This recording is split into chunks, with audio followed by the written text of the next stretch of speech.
pagi, assalamualaikum Bu Yani. Selamat pagi Bapak. Waalaikumsalam warahmatullahi Sehat Bu? Alhamdulillah, walaupun kemarin sebulan habis sakit batuk yang nggak berhenti Bapak. Musim. Alhamdulillah ini sudah membaik. Ini kemarin sudah pendampingan 5 itu sudah sebulan lebih kita sekarang pendampingan 6. Dari pendampingan 5 itu apa yang sudah dilakukan oleh ini dalam program ini? Kalau dari pendampingan kemarin terakhir terkait dengan materi yang dipelajari, kemudian ada masukan untuk bagaimana di sekolah itu kemudian berusaha menjadi pemimpin pembelajaran dan juga kemudian bagaimana membuat keputusan yang baik seperti itu sebagai di dalam mengambil keputusan yang tepat seperti itu Pak. Apa capaiannya sudah didapat yang selama ini dilakukan? Tentunya setelah mempelajari modul 3.1, 3.2 terkait dengan materi bagaimana kemudian penyelesaian suatu masalah dan juga kemudian manajemen aset tentang bagaimana memandang kekuatan yang ada di sekolah untuk kemudian bisa melaksanakan program. Maka kemarin ya kami untuk yang modul 3.1 capaiannya saya berhasil kemudian berusaha menyelesaikan masalah yang ada.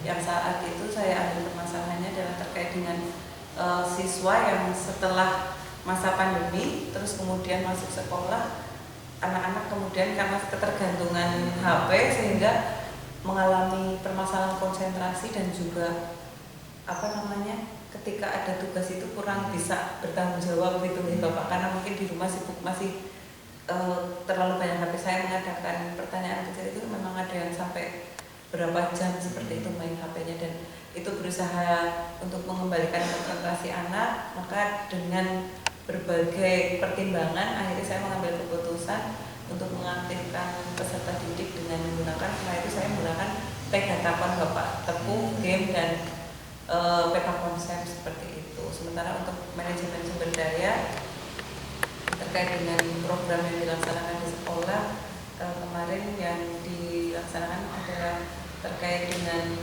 program yang bermakna untuk peserta didik adalah program PBMHS, lingkungan hidup dan lingkungan hidup di sekolah. Maka kemudian berusaha memanfaatkan semua aset yang ada di sekolah untuk menyukseskan program itu, termasuk di dalamnya orang tua, ada komunikasi yang baik dengan orang tua, pihak kantin, dan semua pihak yang ikut mendukung pelaksanaannya program. Tadi itu sempat menyebutkan bahwa setelah pandemi anak sering HP-an ya dan sebagainya, itu tantangan apa yang dihadapi ini dalam menyikapi anak seperti itu dan bagaimana solusinya? Tantangannya ya tadi memang anak-anak sendiri setelah ditanyakan memang kebanyakan kan orang tuanya bekerja seperti itu, mereka terbiasa kemudian mengerjakan tugas tanpa didampingi. Kemudian juga karena tidak terkontrol, mereka ketika pandemi itu kan akhirnya memegang HP terlalu lama ya Bapak, dan itu terbiasa ketika pembelajaran sudah normal, sudah masuk sekolah, mereka itu karena sudah hari-harinya dengan HP itu, jadi ketika belajar di kelas itu agak kesulitan untuk konsentrasi.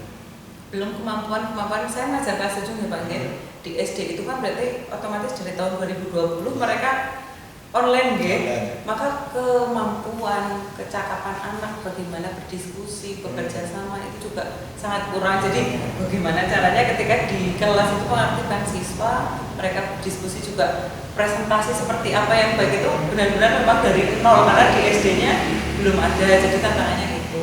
Kemudian tantangan yang kedua ya terkait dengan tadi orang tua yang memang dari sekolah sudah menjembatani ketika kemarin ada pembagian hasil PTS itu yang menyampaikan bahwa butuh dukungan orang tua untuk kemudian mengurangi hal tersebut seperti itu. Kemudian ya dari tantangan dari saya sendiri bagaimana caranya ketika ada seperti itu dengan anak yang seperti itu, saya berusaha mencari cara agar di kelas itu anak kemudian konsentrasi, ya memang harus mencari cara-cara agar mereka aktif di kelas seperti itu, Pak.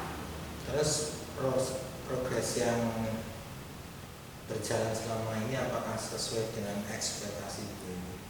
Kalau untuk beberapa anak yang memang saya tanya ketika HP itu sudah sampai tingkatannya 10 jam sehari, ada yang 7 jam itu sampai malam, berarti kan mereka itu memang sudah agak butuh waktu yang lebih nih Pak. Tapi ketika untuk yang anak-anak masih tahapan normal itu ketika tadi dengan hackathon itu diterapkan di kelas juga saya berusaha mengaktifkan, jadi saya malah membalikan kayak seperti di TK nih, anak itu harus gunting, ada mewarnai, pokoknya berdiferensiasi gitu nih Pak.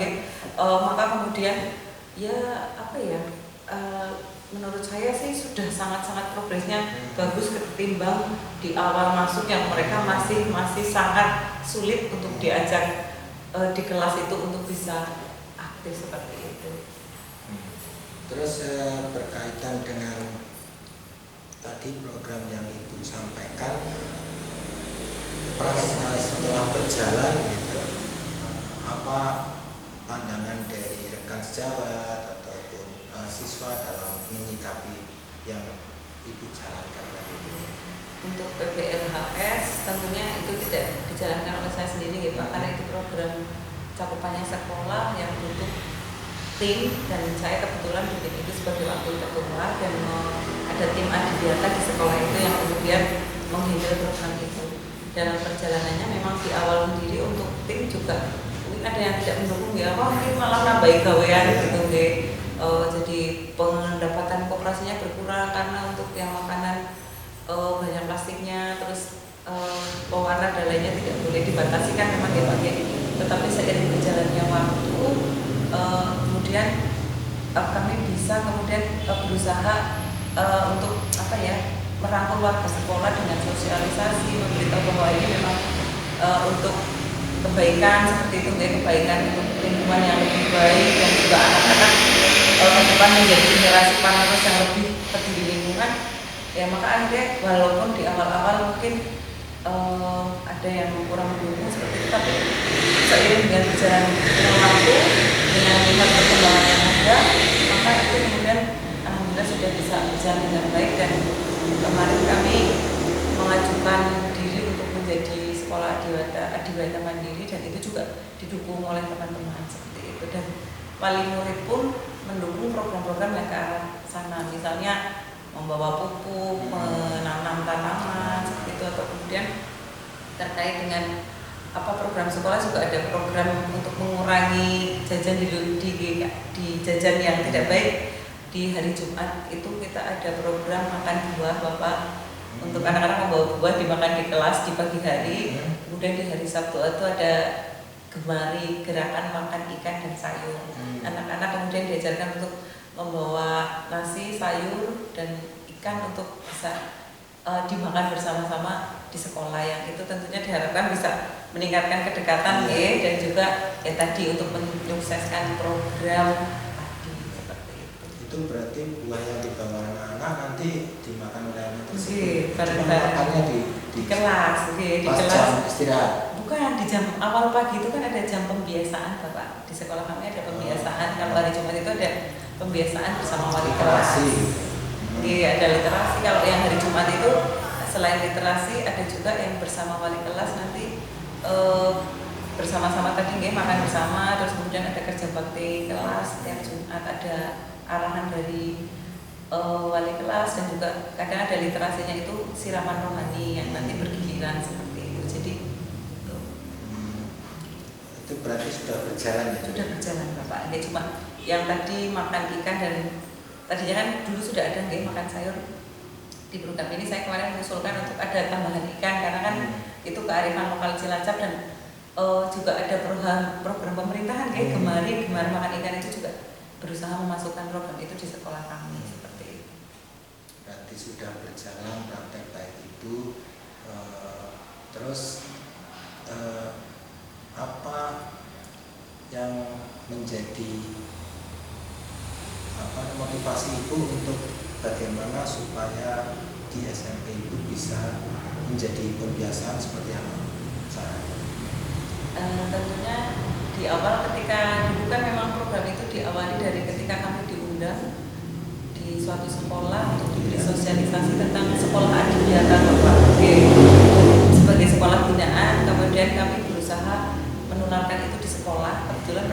saya yang berangkat dengan ketua timnya sekarang ya, jadi memang kemudian tanggung jawab untuk bagaimana melaksanakan program itu di sekolah. Maka yang pertama kami lakukan adalah kemudian sosialisasi dulu warga sekolah, kemudian membentuk tim yang kemudian nanti akan kami ajak bekerja sama untuk melaksanakan membentuk program-program yang ada terkait dengan pelaksanaan program berbudaya dan lingkungan hidup di sekolah seperti itu. Dan yaitu kemudian di masing-masing di tim itu kan dibagi-bagi menjadi pokja-pokja ya, kelompok kerja yang yaitunya itu kemudian berusaha bekerja sama untuk melaksanakan program di sekolah. Bagaimana dengan ini Bu, persiapan untuk Lokakarya 7 apa yang perlu Ibu sampaikan?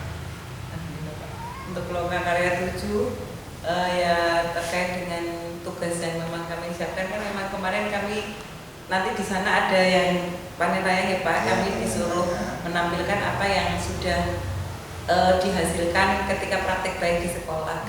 Ya kebetulan karena memang kemarin saya mengambil yang tadi PPLHS, program PPLHS di sekolah, ya tentunya nanti persiapannya mungkin saya akan menampilkan yang hasil-hasil anak-anak ketika mereka bagaimana menunjukkan kecintaan lingkungan mereka di sekolah seperti itu, ada yang bentuknya poster atau apa nanti mungkin itu. Kemudian kemarin karena saya ditunjuk sebagai perwakilan SMP untuk kemudian presentasi praktik baik, ya kemudian memang saya sudah berusaha membuat paparan yang akan disampaikan, mungkin nanti bisa mendapat masukan juga dari Pak Bambang terkait dengan mungkin yang akan kami sampaikan.